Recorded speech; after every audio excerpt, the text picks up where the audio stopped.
Good morning students.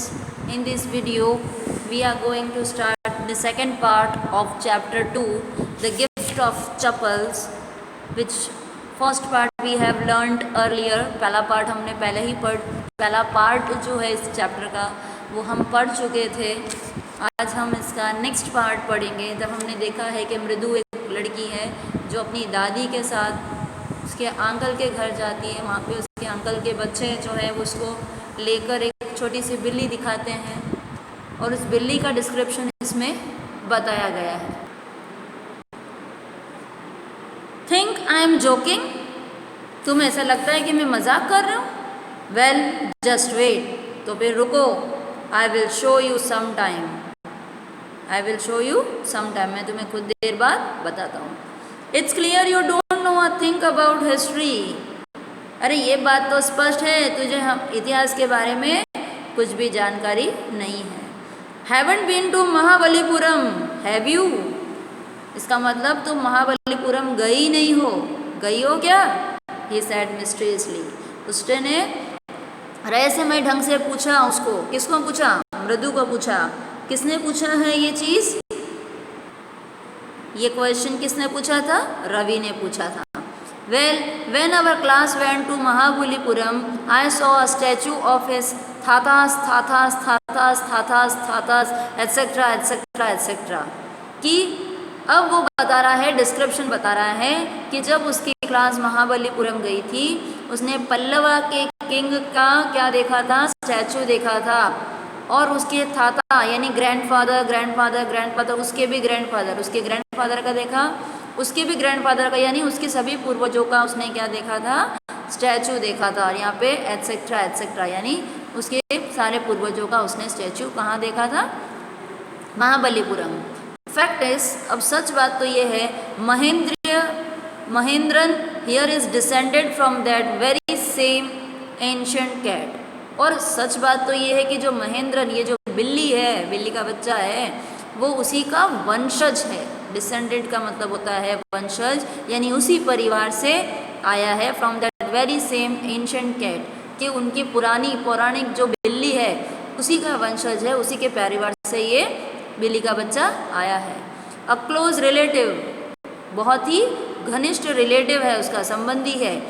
Scientifically speaking, अगर वैज्ञानिक रूप से अगर बोलूँ, of none other than the lion, कि ये कौन से फैमिली से बिलोंग करती है? लायन के फैमिली से बिलोंग करती है.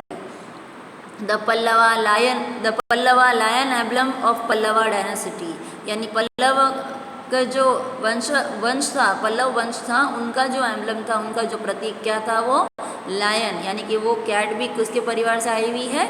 लायन के परिवार से. रवि वेंट ऑन, रवि और बोलता गया. Walking around the bitter berry bush, कहाँ पे घूम रहा था वो? बेरी, बिटर बेरी यानी कड़वे बेरी के जो फल होता है उसकी झाड़ियों के गोल गोल घूम रहा था. Waving a twig up and down, twig का मतलब होता है टहनी, छोटी सी लकड़ी का टुकड़ा होता है, उसे ट्विग कहते हैं. और उस ट्विग को ऊपर नीचे हिलाते हुए बोल रहा था. हिज आईज स्पार्कलिंग, उसकी आंखें चमक रही थी. This cat is a descendant of none other than the Mahabalipuram Rishi cat, कि ये जो बिल्ली है वो कोई और नहीं है, वो महाबलीपुरम की ऋषि की बिल्ली की ही वंशज है. And if I may just remind you, और अगर मुझे सिर्फ तुम्हें याद दिलाना हो, they worship cats in ancient Egypt, कि वहाँ के लोग क्या करते थे? बिल्लियों की पूजा करते थे. पौराणिक इजिप्ट में किसकी पूजा की जाती थी? बिल्लियों की पूजा की जाती थी. How he loved the sound of his own voice.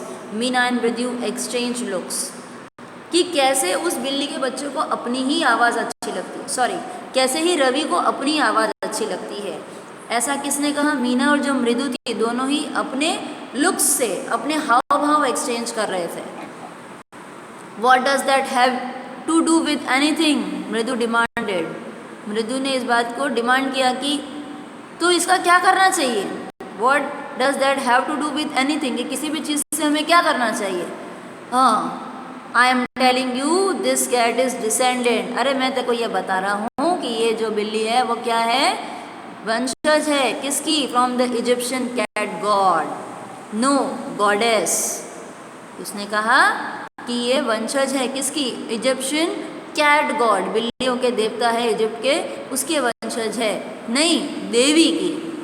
Bastet yet that's it, यानी ये एक तरह का वर्ड है, जैसे हम डांटते हुए किसी को कोई गाली देते हैं नॉर्मल वाली, उसके लिए कहा गया है कि यही तो बात मैं तुमको कहना चाहता हूँ, दैट्स इट। सो तो क्या करूँ? Well, one of the descendants of that cat goddess was a stowaway in one of the Pallava ships, and his descendant was the Mahabalipuram rishi cat, whose descendant is, यानी कि तुम जानती हो one of the descendants of that cat goddess, कि वो जो बिल्ली की देवी है उसकी जो एक वंशज थी, उसने क्या किया था, वॉज अ स्टोवे। स्टोवे यानी कि अपने आप को छुपा दिया था पल्लवा की शिप में। स्टोवे का मतलब होता है छुपा देना, खुद को छुपा देना। पल्लवाओं की शिप में छुपा दिया था। And his descendant was the Mahabalipuram Rishi cat, और उस बिल्ली के जो वंशज था, यानी उस बिल्ली का जो बच्चा था, वो क्या हुआ, महाबलीपुरम के ऋषियों की बिल्ली का ही वंशज है। हुज डिसेंडेंट इज, और जिसका वंशज था, यानी ये बोलता जा रहा है आगे ये सेंटेंस कंप्लीट नहीं हुआ है। Ravi flourished his twig at the Mahendran, Ravi ने क्या किया, उसकी जो ट्विग थी, उसके हाथ में जो टहनी थी, वो महेंद्रन की तरफ उसने फेंकी। MP Punnai here oop eek he shrieked very pleased with himself. MP Punnai जो यहाँ पे है, और ये एक एक्सक्लामेशन वर्ड है, ऊप ईक, इस तरह से जो बोलते हैं चिल्ला के, जो श्रीक का मतलब होता है चिल्लाना। तो अचानक से अगर कोई टहनी आ जाती है तो किस तरह की आवाज़ आती है, वो यहाँ पर दी गई है। वेरी प्लीज्ड विथ हिमसेल्फ, वो अपने आप में ही खुश हो रहा था, जो रवि है वो अपने आप में ही खुश हो रहा था। महेंद्रन लुक्ड अप अलार्म्ड, अब महेंद्र क्या कौन है, उस बिल्ली का बच्चा किटन है। तो जैसे ही रवि ने उसके ऊपर टहनी फेंकी, उसने ऊपर देखा, अलार्म, चौंकते हुए। He had just been sharpening his claws on the edge of the coconut shell. अब वो क्या कर रहा था, वो अपने क्लॉज को, पंजों को तीखा कर रहा था, शार्पन कर रहा था। कहाँ पे कर रहा था, on the edge of coconut shell, यानी उस नारियल के छिलके की किनारे पर, एज पर अपनी पंजों को क्या कर रहा था, शार्पन कर रहा था। But worse than Ravi's awful oop eek was a screech from the window, लेकिन उससे भी बुरी आवाज़ क्या थी, रवि की जो भयंकर सी बुरी सी जो ऊप ईक जो उसने आवाज़ की, क्रीच की आवाज़ थी। लेकिन वो क्रीच की आवाज़ कहाँ से थी, फ्रॉम द विंडो, खिड़की से आ रही थी। वॉट अ वियर्ड साउंड, कितना अजीब सा ये आवाज़ है। इफ मृदु वॉज स्टार्टल्ड का मतलब चौंक जाना, अगर मृदु चौंक जाती, MP Punnai was frightened out of his wits, अगर मृदु चौंक जाती तो एमपी पुन्नई क्या करती, वो उसको अपनी बुद्धि से उसको और डरा देती। Hair standing on end, he bounced up and scurried towards a bamboo tray of red chilies that had been set out to dry. अब अगर मृदु चौंक जाती तो एमपी पुन्नई उसको डरा देती, उसकी बुद्धि से। कैसे डराती, हेयर स्टैंड ऑन एंड का मतलब होता है जैसे हमारे डर के मारे हाथ के बाल खड़े हो जाते हैं, उसको ये कहते हैं hair stand on end. He bounced up, वो जोर से उछला, कौन उछला, रवि। एंड स्करीड टूवर्ड्स, यानी भाग कर गया, कहाँ पे, a bamboo tray of red chillies, कि एक बैम्बू की बांस की बनी हुई ट्रे थी, उसमें क्या पड़ी थी, लाल मिर्च पड़ी थी। कहाँ क्यों पड़ी थी, that had been set out to dry, जिसको सुखाने के लिए रखा गया था, उसकी तरफ भाग के गया। Trying to hide beneath it, और वो अपने आप को कोशिश कर रहा था कि उस बांस की ट्रे के नीचे अपने आप को छुपा ले। Trying to hide beneath it, he tipped a few chillies over himself, और इसी कोशिश में कि वो अपने आप को उसके नीचे छुपाए, उसने कुछ जो मिर्ची है वो अपने ऊपर ही गिरा दी। Miaow, he howled miserably, howled गुर्राना, दुख होकर गुजराया, उसने बिल्ली की आवाज़ निकाली। The screeching went on and on, अब वो जो क्रीचिंग की आवाज़ है विंडो से वो आगे आ ही रही थी। व्हाट्स दैट नॉइज, सेड मृदु, मृदु ने कहा ये क्या आवाज़ है। That's Lalli learning to play the violin, grunted Ravi, Ravi ने गुर्राते हुए बोला, अरे ये तो वो लल्ली है जो वायलिन बजाना सीख रही है। She will never learn a thing, वो ये चीज़ कभी भी नहीं सीख पाएगी। The music master has just goes on playing like a train विजलिंग on and on. और जो म्यूजिक मास्टर है वो उस वायलिन को कैसे बजा रहा है, जैसे कोई ट्रेन होती है वो आवाज़ करती हुई चलती है, उसी तरह से वो म्यूजिक टीचर उसको बजाया जा रहा है। Why Lalli is all the time derailing, और लल्ली हर हमेशा उस ट्रेन को क्या कर देती है, डी रेल। डी रेल का मतलब होता है पटरी से उतर जाना, completely going completely off track. और हमेशा म्यूजिक टीचर जैसा बजाता है वैसा नहीं बजाती, बिल्कुल ट्रैक से हटकर ही बजाती है वो। This is the second part of chapter 2। Mridu crept up to the window, Mridu है वो रेंगती हुई विंडो पे गई। Lalli was sitting a little distance away, Lalli है वो थोड़ी दूर बैठी थी। Awkwardly holding her violin and bow string, कि वो बुरी तरह से, भयंकर रूप से उसने वायलिन को गंदी तरह से पकड़ रखा था, जिस तरह से हमें पकड़ना चाहिए उस तरह से उसने पकड़ा नहीं था। एंड बो स्ट्रिंग, बो स्ट्रिंग क्या होता है, जो वायलिन को जो इसने जो लकड़ी पकड़ रखी इसे हम क्या कहते हैं, बो स्ट्रिंग कहते हैं। तो उस बो स्ट्रिंग को पकड़ रखा था। Her elbows jutting out in her eyes glazed with concentration, उसके जो एल्बोज हैं यानी जो कोहनी है वो बाहर निकली हुई थी, और उसकी जो आंखें हैं वो कॉन्सेंट्रेशन में ही, मतलब वो एक कॉन्सेंट्रेट कर रही थी। In front of her with most of his back to the window, उसके सामने जिस एक व्यक्ति बैठा था जिसका अधिकतर हिस्सा विंडो की तरफ था, पीछे पीठ वाला हिस्सा जो था किसके तरफ था, विंडो के तरफ था। Was the bony figure of the music master, bony यानी कि बिल्कुल पतला दुबला, हड्डियाँ दिख रही थी, ऐसे उसका कौन था, म्यूजिक का मास्टर था।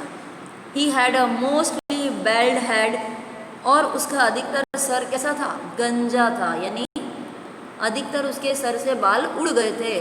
With the fringe of oiled black hair falling around his ears and an old fashion tuft, और उसकी fringe of oiled black, fringe का मतलब होता है line, falling around his ears, यानी कि देखिए आप पिक्चर में देख सकते हैं कि इस मास्टर की ये जो गंजा सिर है और ये जो उसके बाल है एक लाइन में है और तेल लगे हुए हैं, और ये बाल कहाँ गिर रहे हैं, उसके कान में गिर रहे हैं। जो पुरानी फैशन के लोग होते हैं ना, यानी जो गंजे हो जाते हैं, उस तरह का उसका पिक्चर बताया गया है।